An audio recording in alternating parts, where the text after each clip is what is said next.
કરું જય જગન્નાથ।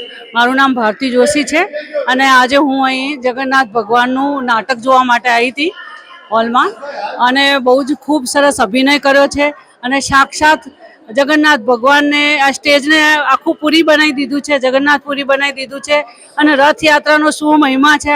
આટલા વર્ષથી અમદાવાદમાં રથયાત્રા 30 વર્ષથી હું જોવા જાઉં છું, દર્શન કરવા જાઉં છું, પણ એનું મેઇન મહત્વ આજે સમજાવ્યું છે કે રથયાત્રાનો મહિમા શું છે અને જગન્નાથ ભગવાનનું ખબર હતી કે એમનું કેવી રીતે એમનું થયું, એમનું પ્રાણ પ્રતિષ્ઠા કઈ રીતે થઈ એ ખબર હતી, પણ આટલું બધું ડીપલી જે શરૂઆતથી એમનું જે બતાવ્યું છે અને ખરેખર એટલો બધો કલાકારોએ અભિનય કર્યો છે ને કે આમ આપણું દિલમાં વસી ગયું છે। નાટક જિંદગીભર યાદ રહેશે। જય શ્રી કૃષ્ણ।